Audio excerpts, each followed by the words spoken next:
இந்தியான் இந்த சந்திப்புடைய முக்கிய நோக்கம் வந்து வரப்போகிற மார்ச் மாதம் ஐநா மனிதுரிமை பேரவையில் இலங்கை தொடர்பாக ஒரு அறிக்கை ஒன்று சமர்ப்பிக்கிறதுக்கு இருந்தது.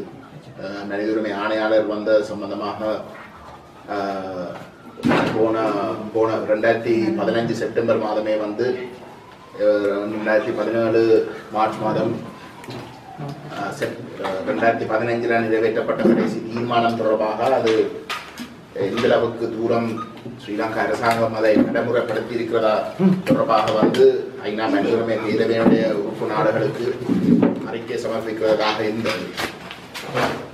அந்த அறிக்கை தொடர்பாகவும் மேலதிக நடவடிக்கைகள், அதாவது மனிதுரிமை பேரவையில் இருக்கக்கூடிய உறுப்பு நாடுகள் அந்த அறிக்கை சமர்ப்பிக்கப்பட்டதுக்கு பிற்பாடு மேலதிக நடவடிக்கை தொடர்பாக தீர்மானங்கள் எடுக்கிறதுக்கு இந்த மார்ச் மாதம் அமர்வுகள்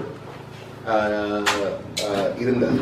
அந்த ஒரு பின்னணியிலே ஸ்ரீலங்கா அரசாங்கம் போன கிழமை உத்தியோகபூர்வமாக அறிவிச்சிருக்கின்றது. தாங்கள் ஐநா மனிதுரிமை பேரவைக்கு 2 வருஷ கால அவகாசத்தை தாங்கள் கேட்கப் போவதாகும். இது தொடர்பாக தமிழ் தேசிய கூட்டமைப்பு உடைய பேச்சாளர் ஸ்ரீலங்கா இந்த 2 வருஷ கால அவகாசத்தை உத்தியோகபூர்வமாக கேட்கறதுக்கு முன்பதாகவே 1 மாசத்துக்கு மேலே அவர் கருத்து தெரிவிக்கின்றார். ஸ்ரீலங்கா அரசாங்கம் நிச்சயமா வந்து அப்படியே ஒரு கால அவகாசத்தை கோரினால் அரசியல் அமைப்புல முன்னேற்றம் இருந்தால் மட்டும்தான் தாங்கள் வந்து அந்த ஸ்ரீலங்காவுடைய அந்த கால அவகாச கோரிக்கைக்கு இணங்க தயார். அரசியல் அமைப்பு சம்பந்தமாக மிகவும் ரகசியமாக நடந்து கொண்டிருக்கின்ற ஒரு நிலையிலே இன்றைக்கு பொதுமக்களுக்கு உண்மையிலே அது சம்பந்தமாக என்ன நடக்கிறது ஒருத்தருக்கும் தெரியாத ஒரு நிலைமை இருக்கு.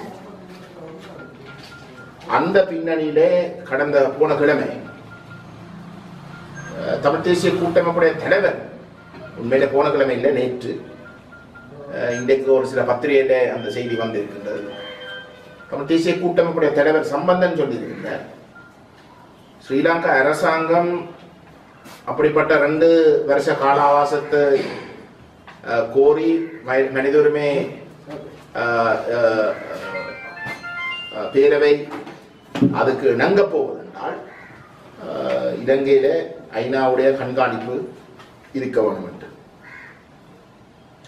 இப்ப எங்களை பொறுத்தவரையில கூட்டமைப்புடைய தலைவரும் அதனுடைய பேச்சாளரும் வந்து சொல்லியிருக்கிற இந்த கருத்து திட்டவட்டமாக ஸ்ரீலங்கா அரசாங்கத்துக்கு அந்த 2 வருஷ கால அவகாசத்தை வழங்குவதற்கு, அதை நியாயப்படுத்துவதற்கு ஏற்கனவே அவர்கள் இணங்கியிருக்கிற ஒரு நாடகத்தை இணங்கியிருக்கிற ஒரு நிலையிலே தமிழ் மக்களை ஏற்றுக்கொள்ள வைக்கக்கூடிய அந்த கால அவகாசத்தை ஏற்றுக்கொள்ள வைக்கிறதுக்கு தமிழ் மக்கள் மட்டத்தில் இருந்து கொண்டு வரக்கூடிய கட்டும் விமர்சனங்களை இருந்து தப்பிக்கொள்வதற்கும் அவர்கள் நடத்துகின்ற ஒரு நாடகமாக தான் இந்த 2 விடயங்களையும் நாங்கள் பார்க்கின்றோம். முதலாவதாக நாங்கள் ஒன்றை சரியாக விளங்கிக் கொள்ளணும். 2015ஆம் ஆண்டு அந்த தீர்மானம் நிறைவேற்றப்பட தமிழ் தேசிய மக்கள் முன்னணி மிக தெளிவாக கூறியிருந்தது, நாங்கள் உரிய நேரத்தில் உறுதியாக அந்த நிலப்பாடுகளை எடுக்காவிட்டால் ஆட்சி மாறினதோட தமிழ் மக்களுடைய பொறுப்பு கூறல் வந்து நடுத்தரல விடப்படும் என்ற விடயத்தை நாங்கள் அண்டையிலிருந்து நாங்கள் எங்களுடைய மக்களுக்கு சுட்டி காட்டி கொண்டு வருகின்றோம். 2015ஆம் ஆண்டு ஒரு உள்ளக விசாரணைக்கு தமிழ் தேசிய கூட்டமைப்பு இந்த சர்வதேச நாடுகளுக்கோடு இணங்கினபடியால் தான் ஒரு உள்ளக விசாரணையில வந்து பேருக்கு வந்து கொஞ்சம் சர்வதேச நபர்களை இணங்கிக் கொள்வதற்கு தீர்மானம் எடுக்கப்பட்டது. ஆனால் ஸ்ரீலங்கா அரசாங்கத்துடைய பொறுப்புல வந்து அந்த விசாரணை செய்வதற்கு கொள்கை அளவில் நீங்கள் இணங்கினதுக்கு பிறகு ஸ்ரீலங்கா அரசு அதுக்கு பிறகு வந்து இல்லை இந்த வெளிநாட்டு பிரதிநிதிகளையும் வந்து சேர்த்துக்கொள்ள இல்லை இல்லாட்டி சேர்க்கிறோன்ற முடிவு அவன் பொறுப்புக்கு நீங்க கொடுத்துட்டீங்க. இறுதி முடிவு அவர்களுடைய கட்டுப்பாட்டில் தான் இருக்கு. ஆகவே அந்த ப்ரோசஸ் அந்த அந்த நிகழ்ச்சி நிரலை வந்து நீங்கள் அவர்களுடைய பொறுப்புக்கு கொடுத்ததுக்கு பிற்பாடு அவர்கள் அந்த தீர்மானம் இல்லை, நாங்கள் சேர்த்துக்கொள்ள போவதில்லை, சர்வதேச பங்களிப்பு இருக்க போவதில்லை, ஒரு மண்டல அவர்கள் ஆலோசனைகளை வழங்கலாம், அதுக்கு மேலதிகமாக எதையும் நாங்கள் செய்யறதுக்கு விட போறது இல்லை என்று சொல்ற கருத்தோட நீங்க முரண்பட்ட பிரயோசனம் இல்லை. ஸ்ரீலங்கா அரசு தமிழன் வகையில வந்து தமிழ் தேசிய கூட்டமைப்புடைய தலைவருக்கும் பேச்சாளருக்கும் தெரிஞ்சிருக்க வேண்டும் எப்படிப்பட்ட ஒரு அரசு. 65 வருஷங்களுக்கு மேலாக வந்து தமிழினத்தை வந்து அழிச்சு கொண்டிருக்கிற ஒரு அரசு, அதனுடைய அரசாங்கம் வந்து எப்படி நடந்து கொள்ளும் என்றதை வந்து ஒரு அனுபவ ரீதியா தெரிஞ்சிருக்கணும். சுமந்திரனுக்கு தெரியாவிட்டாலும் சம்பந்தனுக்கு தெரிஞ்சிருக்கும். அப்ப இந்த முக்கியமான ஒரு நேரத்துல வந்து நிபந்தனை இல்லாத ஆதரவை கொடுத்து இன்றைக்கு மீண்டும் மீண்டும் அவர்கள் வந்து தமிழருக்கு ஆப்பு வைக்கிற ஒரு வேலையை முன்னெடுக்க தமிழ் மக்கள் மன்றத்தில் வந்து முகம் கொடுக்க முடியாதுன்றதுக்காக மட்டும் நீங்கள் இந்த கருத்துக்களை சொல்லி ஏமாத்துறதை உடனடியாக நீங்கள் நிப்பாட்டுவோம். முதல் கட்டமாக வந்து தமிழ் மக்கள் ஒரு உறுதியான முடிவில் இருக்கணும். ஐநா மனித பேரவையில எந்த விதமான கால அவகாசத்தையும் வழங்க முடியாது. அந்த கால அவகாசம் ஏற்கனவே 1.5 வருஷம் வழங்கியும் இருக்கு. தமிழருடைய பொறுப்பு கூறல் விஷயத்திலே எந்த விதமான முன்னேற்றம் இல்லாமல் இருக்கு. அது மட்டும் இல்லாமல் இன்றைக்கு அந்த பொறுப்பு கூறல் நடைபெற முடியாத அளவுக்கு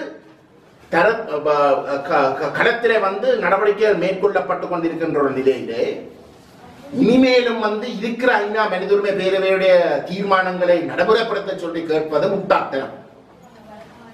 ஏற்கனவே 1.5 வருஷம் காலாவகாசம் வழங்கி இந்த அரசாங்கமும் ராஜபக்ச அரசாங்கத்தோடையே செயல்படுது. ராஜபக்சவை காப்பாற்றுறதுக்கும் ராணுவத்துடைய நல்ல பேரை உறுதிப்படுத்துவதற்கும் தான் தாங்கள் எல்லா நடவடிக்கையும் எடுக்க போவதாக வந்து பகிரங்கமாக சொல்லியிருக்கின்ற நிலையிலே தொடர்ந்தும் ஒரு உள்ளக விசாரணையிலே தமிழ் மக்கள் நம்பிக்கை வச்சிருக்க முடியாது என்ற செய்தியை உறுதியாக எடுத்து நாங்கள் உலகத்துக்கு சொல்ல வேண்டிய ஒரு காலகட்டத்தில் இருக்கிறோம். அதை விட்டு விட்டு ஏதோ ஐநாவுடைய கண்காணிப்புல வந்து செய்தால் 2 வருஷ கால அவகாசத்தை நாங்கள் ஏற்றுக்கொள்ளலாம் என்று தலைவர் சம்பந்தன் கூட்டமைப்பு தலைவர் சொல்றதையும் அந்த பேச்சாளர் வந்து வேறொரு கதையும் சொல்றதையும் வந்து எக்காரணம் கொண்டும் ஏற்றுக்கொள்ள முடியாது.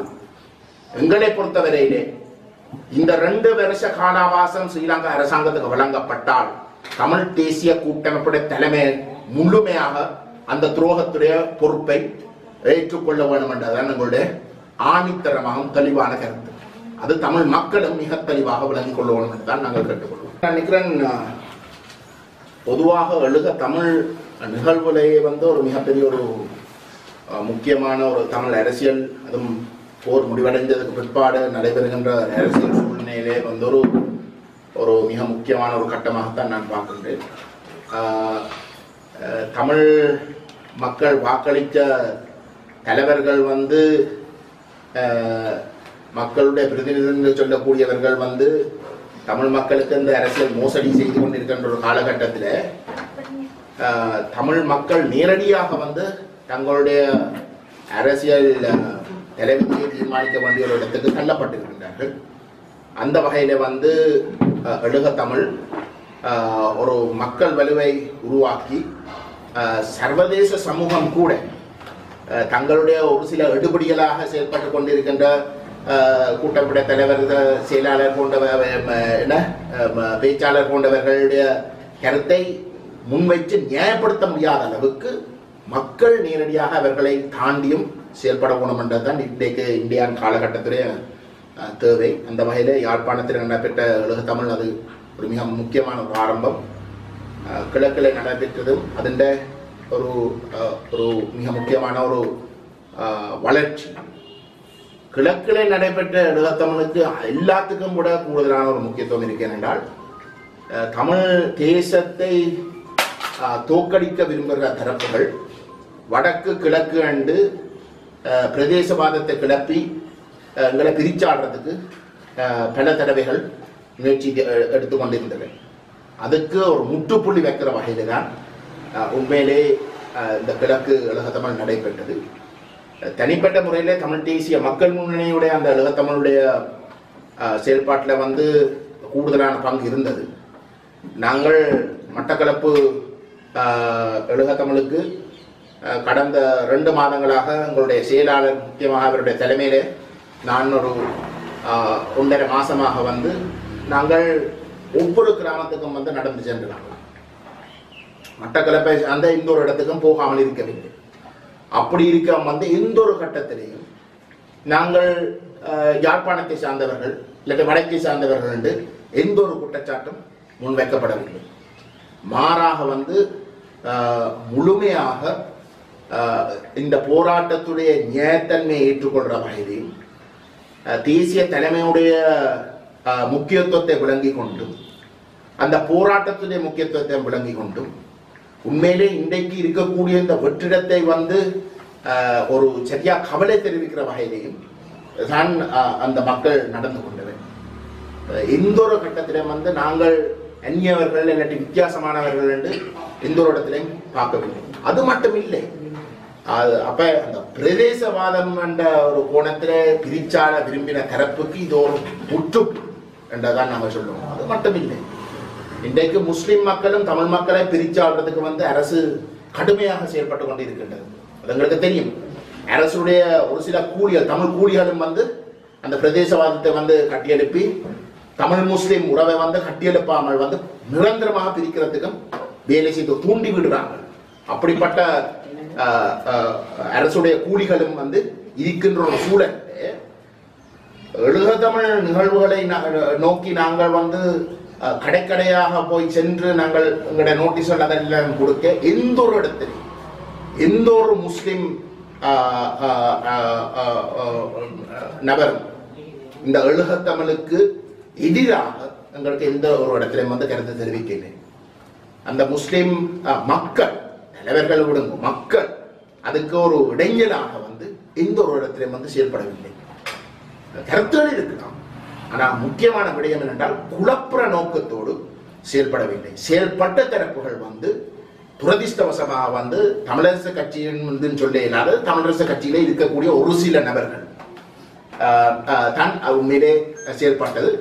மற்றது எங்களுக்கு தெரிஞ்ச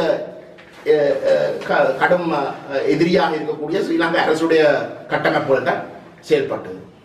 அப்ப இதுல வடகிழக்கு பிரதேசவாதம் என்று சொல்லி கிழக்கு மக்கள் முழுமையாக ஆதரித்தது, தமிழ் முஸ்லிம் உறவு இல்லை என்று சொல்லி இருந்தும் கூட முஸ்லிம் மக்கள் எதிராக செயல்படவில்லை. ஆகவே அந்த வகையில வந்து என்ன பொறுத்தவரையில நான் நினைக்கிறேன் தமிழ் மக்கள் பேரவையுடைய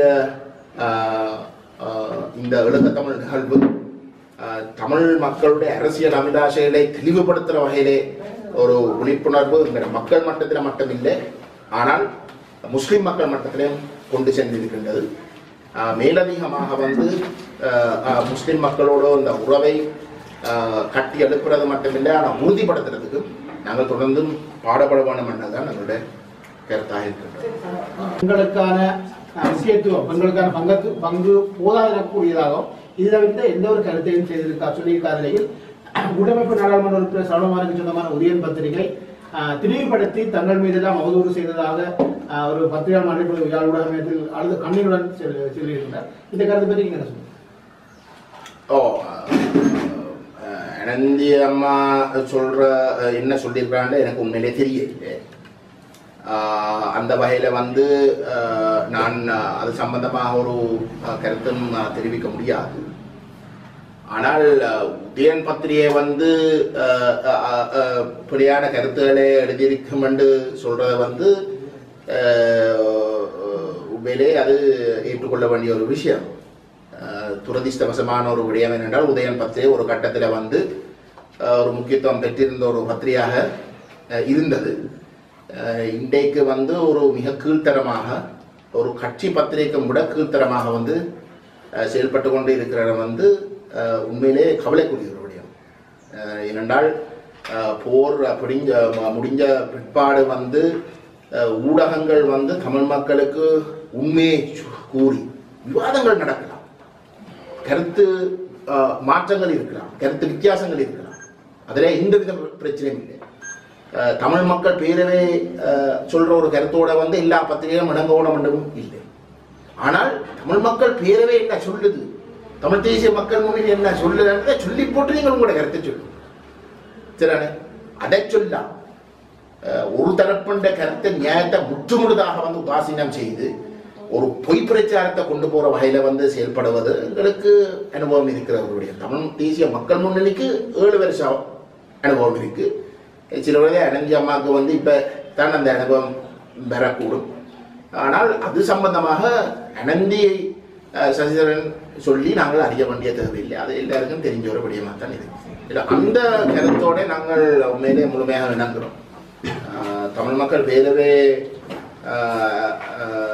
தொடங்கின பொழுது அதன் முதலாவது அமர்விலேயே பெண் பிரதிநிதித்துவம் இல்லாமல் இருந்தது தொடர்பாக உண்மையிலே நான் தான் என்னுடைய ஆரம்ப பேச்சிலே வந்து சுட்டிக்காட்டி அது கடமைக்கு வச்சிருக்கிற ஒரு பிரதிநிதித்துவம் இருக்கக்கூடாது, உண்மையிலே வந்து நாங்கள் அந்த பிரதிநிதித்துவத்தை உறுதிப்படுத்தக்கூடிய வகையிலேயும் அந்த பிரதிநிதித்துவம் ஊடாக வந்து அந்த பிரதிநிதிகள் வந்து ஒரு காட்டமான ஒரு செயல்பாட்டை முன்னெடுக்கக்கூடிய வகையிலே தமிழ் மக்கள் பேரவே ஒரு முன்னுதாரணமாக இருக்கணும் என்றதுதான் நம்மளுடைய கருத்தாக இருந்தது. அதுக்கு பிற்பாடு உண்மையை சொல்லணும் வந்து ஒரு சில பெண்கள் அமைப்புகளை வந்து பெண்கள் அமைப்புகளை நாங்கள் அழைப்புதல் விட்டு பெண் உறுப்பினர்கள் உண்மையிலே இருக்கிறார். ஆனால் அவர்களுடைய பங்களிப்பு மிகவும் குறைவாக இருக்கின்றது. அதுவும் என்னை பொறுத்தவரையிலே பேரவை அந்த பொறுப்பெடுக்கும். தனிநபர்களுக்கு அந்த அமைப்புகளுக்கு வந்து அந்த குற்றச்சாட்டை முன்வச்சு பிரயோசனம் இல்லை. அது ஒரு பிரச்சனை, அது ஒரு மிகப்பெரிய ஒரு குறைபாடு. அதை நிவர்த்தி செய்தே ஆகணும் என்றுதான் நம்மளுடைய கருத்து. அந்த கருத்தோட நாங்கள் கிழக்குமான பிரத்யேகமாக சந்திக்கின்ற பிரச்சனைகள் பிரகடனத்திலேயோ அல்லது அதில் உரிய ஆட்சியவர்களுடைய உரியர்களோ வரவில்லை என்கின்ற ஒரு குற்றச்சாட்டு வந்து அந்த குற்றச்சாட்டோட நான் நம்ப இல்லை. நீங்கள் தமிழ் மக்கள் பேரவையுடைய தீர்மானத்தை அதன் பிரகடனத்தை நீங்கள் எடுத்து பார்த்தால் அது தமிழ் தேசிய இனப்பிரச்சனையுடைய விடயங்களை எப்படி கையாள்றது, எப்படி அதை தீர்த்து வைக்கிறான்ற கோணத்தில் தான் எழுதப்பட்டிருக்கு. தமிழ் தேசிய இனப்பிரச்சனை என்றதை வந்து உண்மையிலே கிழக்கு மாநிலத்தை மையப்படுத்தி தான் உருவாகி இருக்கு, வளர்ந்தும் இருக்கு. இன்றைக்கு போருக்கு பிறகுதான் கிழக்கு மாகாணத்தில் தென் தமிழ் தேசத்தில் கடந்த 55 வருடங்களாக மேலாக வந்து நடைபெற்ற பிரச்சனைகள் வந்து இன்றைக்கு வடக்குக்கும் இப்ப போருக்கு பிறகுதான் வடக்குக்கு வந்து வளர்த்துனம் இருக்கு. அப்ப அந்த வகையில வந்து தமிழ் மக்கள் பேரவையுடைய பிரகடனம் வந்து கிழக்கு மாநில பிரச்சனையில வந்து சரியாக அணுகவில்லை என்று சொல்வதை ஏற்றுக்கொள்ள முடியாது. என்றால் உண்மையை நீங்கள் பார்த்தால் கிழக்கு மாகாணத்தில் பிரச்சனையை வச்சுத்தான் அந்த பிரகடனமே வந்து தயாரிக்கப்பட்டதாக வந்து என்னுடைய கருத்தாக இருக்கின்றது. ஆனால் ஒரு விசேஷ பிரச்சனைகள் வந்து அந்த தனித்தனி விடயங்களை நாங்கள் உள்வாங்க இல்லை என்று ஒரு விமர்சனம் முன்வச்சு அதை ஏற்றுக்கொள்ளத்தான் முடியும். ஆனால் அதுக்கும் ஒரு காரணம் இருக்கு. ஏனென்றால் தமிழ் மக்கள் பேரவை வந்து ஒட்டுமொத்தமான ஒரு பிரச்சனைக்கு தீர்வு காணக்கூடிய வகையில தான் நாங்கள் எங்களுடைய அரசியல் அமைப்பு யோசனைகளையும் தயாரித்தது, பிரகடனத்தையும் வந்து நாங்கள் தயாரிச்சிருக்கோம். நாங்கள் தனித்தனி பிரச்சனைகளை வந்து ஒரு பிரகடனத்தை வந்து சொல்றதுக்கு எங்களை பொறுத்தவரை கொள்கை லெவலில் வந்து நாங்கள் அந்த முடிவை எடுத்துறாங்க. ஆனால் அதை தாண்டியும் தான் நான் சொல்றேன், நீங்கள் பிரகடனத்தை நீங்கள் எடுத்து சரியாக நீங்கள் முழுமையாக வாசிச்சீங்கன்னா நீங்கள் சொல்லக்கூடிய அந்த தனித்தனி பிரச்சனைகளை நாங்கள் பதிவு செய்திருக்கணும் என்று சொல்லக்கூடிய குற்றச்சாட்டுகளும் வந்து இல்லாமல் போகும். என்றால் ஒட்டுமொத்தமாக வந்து அந்த அந்த அந்த பிரச்சனைகளை வந்து தீர்க்கக்கூடிய வகையில தான் அந்த பிரகடனம் உடைய அம்சங்கள் இருக்கு. தமிழ் மக்கள் பேரவை வந்து ஒரு அரசியல் பிரதிநிதித்துவப்படுத்துகின்ற ஒரு அமைப்பாக வந்து உண்மையிலே உருவாக்கப்படவில்லை. நாங்கள் ஒட்டுமொத்தமாக வந்து அடிப்படை விடயங்களை வெளிப்படுத்தி, அது உங்களுக்கு நல்லா தெரியும் ஜோதிலிங்கம் சார் வந்து நாங்கள் ஒரு தீர்வு திட்டம் என்ற பேரில் வந்து ஒரு ஒற்றையாட்சியை கொண்டு வந்து தமிழ் மக்கள் மீது திணிக்க போயினோம் என்ற ஒரு பின்னணியில தான் தமிழ் மக்கள் பேரவை என்ற ஒரு கட்டமைப்பு அவசரமாக உருவாக்கப்பட்டு முதலாவது வேலையை வந்து நாங்கள் அந்த தீர்வு யோசனை நாங்கள் வந்து தமிழ் மக்களுடைய அரசியல் அபிலாஷையில முழுமையாக பூர்த்தி செய்யக்கூடிய தீர்வு யோசனையை தயாரித்து அதுக்கு பிற்பாடு வந்து அதை தொடர்ந்தும் நாங்கள் மக்கள் மட்டத்தில் கொண்டு போகணும், ஒரு விழிப்புணர்வை ஏற்படுத்தணும். ஏனென்றால் இந்த வருஷம் 2016 முடிவடைஞ்ச முன்பே வந்து அவர்கள் அந்த தீர்வு திட்டத்தில் ஒரு அரசியல் மோசடி செய்து தமிழ் மக்களுடைய ஆதரவோடு என்று காட்டிக்கொண்டு இந்த சம்பந்தன் சுமந்திரன் போன்றவர்கள் வந்து அரசாங்கத்தோட ஒத்துழைச்சு கொண்டிருந்த பின்னணியில தான் உண்மையிலே வந்து நாங்கள் இந்த உலக தமிழர் நிகழ்வுகளை நாங்கள் ஒழுங்கு செய்தாங்க. அந்த வகையில வந்து தமிழ் மக்கள் பேரவைக்கு வந்து கிழக்கு விசேஷமாக கிழக்கு மாகாணத்திலே இருக்கக்கூடிய குறைபாடுகள் தமிழ் மக்களுக்கு இருக்கக்கூடிய பிரச்சனைகளை வந்து வெளிப்படுத்தக்கூடிய வகையில பிரதித்துவம் காணாதென்று சொல்ற குற்றச்சாட்டை ஏற்றுக்கொள்ளலாம், இந்த விமர்சனத்தை ஏற்றுக்கொள்றான். ஆனால் உண்மையிலே அந்த நோக்கத்துக்காக வந்து பேரவை உருவாக்கப்படவில்லை. ஆனால் எதிர்காலத்தில் முன்னுக்கு போக நாங்கள் இது சம்பந்தமாக வந்து பேரவையுடைய பிரதிநிதிகள் கலைச்சு அது சம்பந்தமாக தீர்மானம் எடுக்கலாம். அப்ப அரசியல் கட்சிகள் பேரவையோட அரசியல் கட்சி பேரவையுடைய அரசியல் கட்சிகள் இருக்கு, அந்த அரசியல் கட்சிகள் அந்த பொறுப்பை எடுக்கும். துரதிர்ஷ்டவசமாக நீங்கள் முன்வைக்கிற குற்றச்சாட்டு என்றால் வந்து மக்களால் தெரிவு செய்யப்பட்ட அரசியல் கட்சிகளுக்குத்தான் அந்த பிரதான அந்த பொறுப்பு இருக்கு. ஆனால் அவர்கள் தவறு. அப்ப நீங்கள் கேட்கிறது என்றால் பேரவையாவது அதை நிவர்த்தி செய்யணும். அதை பற்றி நாங்கள் எதிர்காலத்தில் தான் கதைக்கணும். பேரவை ஆரம்பிக்கப்பட்டது வந்து இந்த நோக்கத்துக்காக. வெப்பாப்புலக மக்கள் வந்து தொடர்ச்சியாக போராட்டத்தை முன்னெடுத்துட்டு வர்றாங்க. நேற்று முன்தினம் சுமந்திரன் சொல்லியிருக்கிறாருன்னு சொன்னால் பிரதமர் கதைக்கிறதுக்கு கூப்பிட்டு அவை கலந்து கொள்ளாததில் வந்து அவையோட காணிகளை தனியார் காணிகளாக இருந்தால் கையளிச்சிருப்பாங்க, அரசு காணிகளோடைய கையளிக்கிறேன்னு சொல்லி அது எந்த வகையில் சாத்தியமா? சுமந்திரன் வாய் துறந்தால் பொய் சொல்றேன்றதை வந்து எத்தனை முறை நான் சொல்லி கொண்டு வரேன். 7 வருஷமா வந்து இப்பதான் உங்களுக்கு எல்லாம் ரீதியாக விளங்குது போல இருக்கு. சரி, இந்த ஒரு கிழமைக்கு முன்பதாக வந்து காணாமல் போனோர் தொடர்பாக வந்து ஒரு போராட்டம் ஒன்று நடக்கும். அந்த போராட்டத்திலே மக்களை வந்து அரசாங்கத்தில் பிரதிநிதி வந்து கொழும்புக்கு வாங்க, நாங்கள் சந்திச்சு இது சம்பந்தமாக இருப்போம், தீர்மானம் எடுப்போம் என்று சொன்ன இடத்துல அந்த போராடி கொண்டிருந்த குடும்பங்களுடைய பிரதிநிதிகள் வந்து கொழும்புக்கு சென்று அரசு தரப்பை சந்திக்கிறதுக்கு போயிருக்க வந்து அங்கே பார்த்தால் வந்து சுமந்திரனும் நிற்கிறேன் வேறு ஒரு சிலரோடு. சரிதானே? அந்த இடத்துல வந்து இவே சொல்லியிருக்கிறான் வந்து இங்கே வேறு கோடிகள் 7 வருஷமாக எங்களுக்காக வந்து கதைக்கிறேன் சொல்லி போட்டு ஒன்றுமே செய்ய இல்லை, தயவுசெய்து நீங்கள் விளங்கும்போ நாங்கள் நேரடியாக கதைப்போம், இனி நீங்கள் தேவை என்று சொல்லியிருந்தது. நீங்கள் அது இல்லை நாங்கள் வந்து மக்கள் பிரதிநிதிகள் இது ஒன்று சுமந்திரன் சொல்ல வந்து அவங்க சொல்லிடுறாங்க, அப்படியே நீங்கள் இந்த அவங்க கதைங்கோ நாங்கள் போகிறோம் என்று சொல்லி வலிக்கிறதுக்கு இருக்கதான். இயலாத ஒரு கட்டத்தில் வந்து சுமந்திரனும் அவருடைய 2 துணைக்கு வந்த 2 பேரும் வந்து எழும்பி போக வேண்டி வந்தது. அதுக்கு பிறகு வந்து சுமந்திரன் வெளியில வந்து சொன்னது தெலுங்குல வந்து மாற்றி கதையை மாற்றி போய் சொன்னார். எப்படி என்றா ஏதோ அந்த குடும்பங்கள் வந்து தங்களுடைய சொந்த காணாமல் போன தங்களுக்கு நேரடியாக சம்பந்தப்பட்ட ஆக்களுக்கு மட்டும் தீர்வு கேட்டதாகவும் ஒட்டுமொத்த 15,000க்கு மேற்பட்ட குடும்பங்கள் தொடர்பாக வந்து எதையும் கதைக்க இல்லை, ஒரு டீல் போடுறதுக்கு மட்டும்தான் வந்ததாக சுமந்திரன் வந்து ஊடகங்களுக்கு சொல்லியிருந்தார். சொன்னது மட்டும் இல்லை, சொல்லியிருந்தார் தாங்கள் தானாம் வந்து எல்லா மக்களையும் பிரதிநிதித்துவப்படுத்தக்கூடிய ஆக்கள்.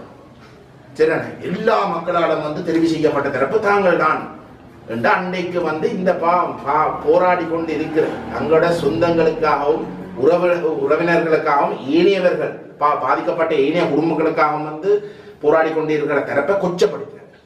சரிண்ணே, ஏதோ தாங்கள் தான் உண்மையான பிரதிநிதியா, வேண்ட சொந்தங்கள் காணாமல் போன சொந்தங்களோட குடும்பங்கள் பிரதிநிதி அளிக்கல என்று கொச்சப்படுத்துறாங்க. கேப்பாப்புலவுக்கு மட்டும் மக்கள் நேரடியா வந்து கதைக்கணும். என்னப்பா நீ தானே எல்லாருடைய பிரதிநிதி சொல்றீ, நீ போய் கதைச்சால் வந்து முழுவதும் செய்யணுமே. அப்ப என்ன காணாமல் போனவருக்கு மட்டும் வந்து நீர் கதைக்கலாம், கேப்பாப்புலவுக்கும் அந்த மக்கள் நேரடியாக வருவாங்க. இது என்ன நியாயம்? அது என்ன அங்க உண்டு இங்க இன்னொன்று? சுமந்திரனுக்கு பாவம் விளங்கு, அந்த ஆள் வந்து பொய்ய சொல்லி சொல்லி சொல்லி இன்றைக்கு எந்த இடத்துல வந்து இன்னொரு பொய்ய சொல்ல வந்து எந்த இடத்துல மாற்றப்படுவார்கள் தெரியாமல் வந்து தத்தளிச்சு கொண்டிருக்கிறார். அவரை பற்றி நாங்கள் இப்படி கேட்டு இந்த இந்த நாங்கள் சொல்ல வந்த விஷயத்துக்கு வந்து அந்த முக்கியத்துவம் இல்லாமல் பண்ற வகையில நாங்கள் அதை தேவை, அது மக்கள் விளங்கிக் கொள்வீங்க. ஏன்னா காலப்போக்கில் இன்னும் வரும், எங்களுக்கு இருந்து வேணும். ஜெனீவா நாடகம் நாங்கள் 7 வருஷமா சொல்ற விஷயங்கள் எல்லாம் நிரூபிக்கப்பட தீர்வு வெளிப்படையாக தெரிய வர தீர்வு இல்லை, இது ஒட்டையாற்று எல்லாம் வரும். அப்ப சுமந்திரன் இன்னும் பாதுகாப்பை தேடி வண்டி வரும்.